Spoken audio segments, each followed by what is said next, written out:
मेरे भाइयों, मेरी बहनों, याद रखिए, हमें हर दिन मजबूत होना है, हर दिन आपको स्ट्रांग होना है।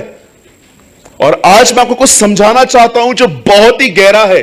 मैं धन्यवाद करता हूं कि आज बहुत सारे लोग आए हैं हमारे बीच में, और मैं आपको सच कहता हूं, this teaching will change your life. आज की शिक्षा आपके जीवन को बदल देगी अगर आपने उसको एक्सेप्ट किया तो।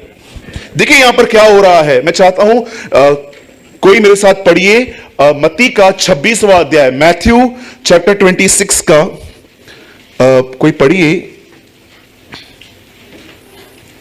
41।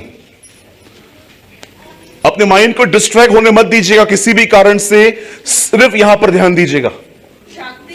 जागते आराम से जागते रहो और प्रार्थना करते रहो कि तुम परीक्षा में ना पड़ो। कि तुम परीक्षा में न पड़ो। आत्मा तो तैयार है या परंतु शरीर दुर्बल है। आत्मा तो तैयार है परंतु शरीर दुर्बल है। हो सके तो अपने बाइबल में इसको टिक कीजिए, बुक मार्क कीजिए अगर आप मोबाइल में पढ़ रहे हो तो। यह वचन आज आपको समझना पड़ेगा। मैं 3 गिनूंगा, हम में से हर व्यक्ति इस वचन को 3 गिनने पर अपनी अपनी बाइबल में लाउडली पढ़ेगा। ओके, 1 2 3।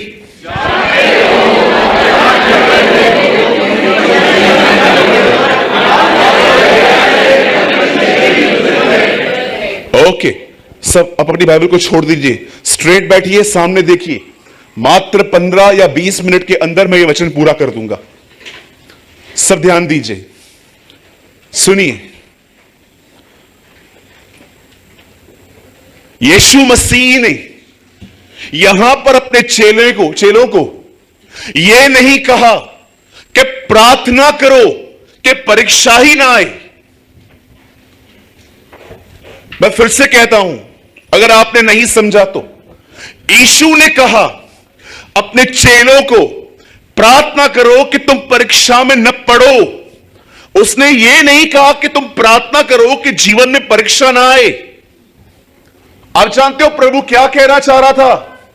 यीशु यह कह रहा था, सुनो, प्रार्थना करो, परीक्षाएं आ रही हैं, प्रार्थना करो, प्रार्थना तुम्हें परीक्षा में पढ़ने से बचा लेगी। आप जानते हो इनमें से किसी ने भी प्रार्थना नहीं की। कई बार इनको शेक किया गया, उठो प्रार्थना करो। अरे आप प्रार्थना की बात करते हो ना, कई लोग कहते हैं ब्रदर कितना टाइम करना चाहिए। आप जानते हो यहां पर क्या हुआ? यीशु ने इनको कहा प्रार्थना करो, यीशु अंदर गए, उन्होंने दुआ की, वापस आए। जानते हो यीशु ने क्या कहा? तुम मेरे साथ एक घड़ी भी नहीं जाग सके, मतलब 1 घंटा। सोचो, परीक्षा से बचने के लिए सिर्फ 1 घंटा बोल रहा है। सिर्फ परीक्षा से बचने के लिए प्रभु कहता है 1 घंटा प्रार्थना करो रोज। मैं रूल्स नहीं दे रहा हूं आपको, मैं आपको कानूनों में नहीं बांध रहा हूं, डोंट वरी। मैं जानता हूं किसी किसी लिए बहुत डिफिकल्ट होता है, पर आप जानते हो इनमें से किसी ने भी दुआ नहीं की। और हुआ क्या आगे चल के? बताओ कैसी परीक्षा में वो पड़ गए?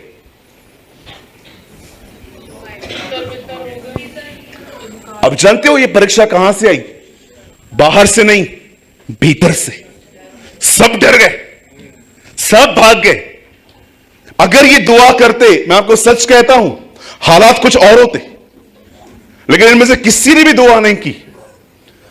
बाइबल ऐसा बताती है, मरने से 1 रात पहले जब प्रभु यीशु मसीह अपने चेलों के साथ था, तब उसने अपने बाहरी कपड़े उतार दिए और उसने सिर्फ एक उन दिनों में वो एक चोगा सा पहनता था, व्हाइट कलर का, जो नीचे तक रहता था, रब्बियों की ड्रेस होती थी। वो सिर्फ और सिर्फ उन दिनों के धर्मगुरु ऐसी ड्रेस पहनते थे। और बाइबल बताती है उसने अपने कपड़े उतारे, और कपड़े उतारने के बाद लिखा है उसने एक अंगोछा बांधा जो उसके सिर्फ यहां से लेके यहां तक के हिस्से को ढक रहा था। और सारे चेलों को उसने बिठाया, 12 चेलों को, और बाइबल बताती है हर एक का पांव लैप पे रखा गया और उसको धोने के बाद उसे साफ किया गया।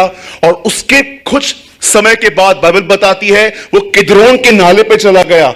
एक ऐसा नाला था जो पानी का बहता था। उसने वहां पर बैठ के, जानते हो क्या प्रार्थना की? आप आराम से पढ़िए, जस्ट 1 प्रेयर इन सो मेनी लाइन्स। उसे एक ही दुआ की, और जानते हो वो दुआ क्या थी? पिता, जिसे तू और मैं एक हैं वैसे ये भी हम में एक हो। ही प्रे, उसने क्या दुआ की? आप सोचिए, 2022 साल पहले जानते हो प्रभु आपके लिए क्या दुआ करके गए? कितनी मीनिंगफुल प्रेयर है कि पिता जैसे तू और मैं एक हैं वैसे ये भी हम में एक हो। कितने लोग हैं जो परमेश्वर से ये दुआ करते हैं? क्या आप अपनी प्रेयर्स में परमेश्वर को ये कहते हैं, प्रभु जिसे आप और यीशु एक हैं वैसे क्या आप मुझ में भी अपने आप को एक करेंगे? क्या आप मुझे भी अपने आप में छुपाओगे? आपने देखा आज हमारी प्रार्थनाएं कितनी वर्ल्डली हैं, कितनी संसारिक हैं। सुनिए, आप नौकरी मांगते हैं, यह संसारिक नहीं है। आप बच्चा मांगते हैं अपने लिए, यह संसारिक नहीं है। आप परमेश्वर से कहते हो मुझे अपने रेंटेड प्लेस से निकाल के अपना घर दे, यह संसारिक नहीं है। ये जरूरतें ये आपको करनी है। लेकिन मैंने देखा है आज लोगों में यही चीजें पाने का पैशन आ चुका है, वो इन चीजों की तरफ ड्राइव ही नहीं होते। कितने लोग हैं मुझे बताइए यहां पर कि आप जरूरतों के लिए नॉर्मली प्रेयर करते हैं लेकिन ऐसी दुआओं के लिए आप रोते हैं। बच्चा बीमार है, प्रार्थना करनी है आपको जॉब के लिए प्रेयर करनी है। मैं करता हूं कई बार अपनी संसारिक चीजों के लिए दुआएं।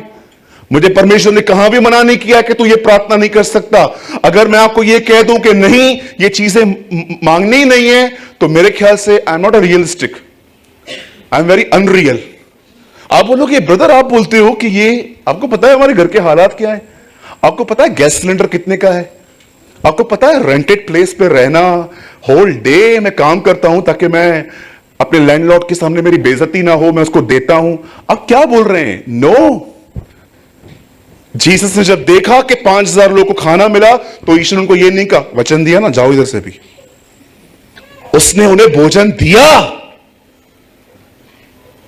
सुनिए, आप अपनी दुआएं करिए लेकिन आपके अंदर पैशन इन चीजों का होना चाहिए। मैं आपको पता हूं मैं क्या करता हूं, मैं जो भी मेरी दुनिया की चीजें हैं ना, मैं खुदा से एक बार कह के छोड़ देता हूं। मैंने कहा प्रभु आपने मुझे स्टमक दिया है, आई नो, आपने कहा है मुझे एक भी आप देंगे खाने के लिए। आपने कहा है कि अगर मैं फिश मांगूंगा तो आप मुझे सांप नहीं देने वाले हैं। मैं जानता हूं आप मुझे देंगे, बट प्रभु मुझे पता है आप मुझे दोगे, लेकिन प्रभु मेरा सिर्फ लक्ष्य ये नहीं है, मेरा लक्ष्य है मैं आप में एक हो जाऊं। How many understand? कितने लोग समझ पा रहे हैं? कई लोग है ना, they are very over spiritual. आप उनके सामने प्रार्थना करोगे ना, प्रभु मुझे घर दे, वो आपको देखेंगे। क्यों? What is wrong? क्या गलत है इसमें? आपको क्या लगता है अगर आप प्रभु को बोलोगे प्रभु मेरे जॉब को ऊंचा कर, मेरे बिजनेस को ग्रो कर, वो आपसे नाराज होगा? वो आपसे दुखी होगा? नो। जानते हो वो हर्ट कब होता है? जब वो ये देखता है कि आपको इन चीजों में कोई इंटरेस्ट नहीं है और उन्हीं चीजों के लिए सिर्फ पैशन है। आप जानते हो यीशु ने पूरी रात प्रार्थना की कि पिता मैं दुआ करता हूं, मैं नहीं कहता कि तू उन्हें उठा, पर मैं कहता हूं तू इन्हें दुष्ट से बचा। सेकंड यीशु की प्रार्थना यह थी कि ये शैतान और संसार से बचे। अब आराम से पढ़िए। और जानते हो यह होने के बाद क्या हुआ? यह होने के बाद फाइनली वो गसमनी में आया। अगर आप देखो ना, यीशु ने लगभग अपने मरने से एक रात, पूरी रात दुआ में बिताई है। थर्ड टाइम जब वो गसमनी में आया, अब जानते हो क्या हुआ? अब उसके चेले उसके आसपास थे। अब देखो उसने क्या किया, 9 को अलग किया, 3 को अपने साथ लिया। अब जानते हो जीसस ने ग्रुप क्यों बनाए थे? यीशु ने ग्रुप क्यों बनाए थे? जानते हो उन तीनों में अच्छी बात क्या थी? इवन आपको यहां पर नहीं, आपको और भी कई जगहों पर ये आपको एक साथ दिखाई देंगे। आप जानते हो याईर के घर में भी ये तीनों थे, एलिया और मूसा के टाइम पे भी ये तीनों थे। क्यों? आप जानते हो क्यों? मैं आपको उनकी क्वालिटी बताता हूं। उसकी वजह से प्रभु ने अपने साथ रखा था। जानते हो क्वालिटी क्या थी? कितने लोगों ने कभी ये वर्ड सुना है, हार्मनी? हार्मनी, ये इंग्लिश वर्ड है। हार्मनी का मतलब होता है चीजें क्रमानुसार बताना। आपको पता है ना, बाइबल क्रमानुसार नहीं है, बाइबल आगे पीछे है। आप देखोगे स्वर्गदूत जकरिया के पास आया, यह आपको मती में मिलेगा ही नहीं, यह आपको लूका में मिलेगा। गुमराह पुत्र की स्टोरी सिर्फ आपको लूका में मिलेगी और कहीं नहीं मिलेगी। 5000 लोग को यीशु ने खाना खिलाया, यह आपको 400 समाचारों में मिलेगा। हार्मनी, हार्मनी का मतलब होता है हर चीज को विस्तार से बताना कि पहले ऐसा हुआ, पहले ऐसा हुआ, पहले ऐसा हुआ, पहले ऐसा हुआ, पहले ऐसा हुआ, फिर ऐसा हुआ। इसे कहते हैं हार्मनी। जब मैंने हार्मनी रीड की, किसी किसी बाइबल के अंदर वो मिलती है। अगर आपको चाहिए तो मैं आपको बताना चाहता हूं, एक बाइबल है, उसका नाम है द ओपन बाइबल। आप वो परचेस कीजिए, आपको उसमें हार्मनी मिलेगी, आपको इंडेक्स में पता चलेगा। अब जानते हो मैंने हार्मनी में क्या पढ़ा? एक दिन जब एलिया और मूसा और यीशु वहां मिले तो वहां पर पतरस, याकूब, यूहन्ना ने ये सब देखा। आप जानते हो जब वो नीचे उतरा यीशु, तो उस चेलों को उसने कहा मैं बहुत जल्दी मारा जाऊंगा, गाड़ा जाऊंगा, जी उठूंगा। आप जानते हो पतरस ने उसका हाथ पकड़ के उसे साइड में लेके जाके कहा नहीं, आपके साथ ऐसा कभी भी ना हो। जानते हो यीशु ने उसे क्या कहा? शैतान दूर हो मुझसे। आप जानते हो जब मैं ये पढ़ रहा था, शैतान, जीवन में कभी आपको किसने शैतान कहा है? तू है ही शैतान। मजाक में नहीं, सीरियसली। मजाक में बहुत लोगों ने कहा है तू बदमाश है, तू ये है, तू वो है। सीरियसली ब्रदर आप लूसीफर हो। कभी आपको किसने कहा है ब्रदर आप इब्लीस हो? किसी ने नहीं। और मैं आपको लिख के देता हूं, जिस भी व्यक्ति ने कहा वो आपके चर्च का अंतिम दिन होगा आपका। नेक्स्ट डे घर जाके आप मैसेज करोगे बाय बाय बाय बाय, क्या हुआ ब्रदर, मैं नहीं चल सकता आपके साथ, आपने मुझे ठेस पहुंचाई है। जानते हो जब पतरस को यह कहा गया हे शैतान मुझसे दूर हो, जानते हो उसके बाद हार्मनी में क्या लिखा गया? उसके नेक्स्ट चैप्टर के बाद यीशु ने एक शिक्षा दी, जो कोई मेरा मांस न खाए, जो कोई मेरा लहू न पिए, उसमें जीवन नहीं है। सब लोग चले गए। पतरस को प्रभु ने और चेलों को कहा, प्रभु ने तुम्हें जाना है तुम भी जाओ। जानते हो पतरस ने क्या कहा?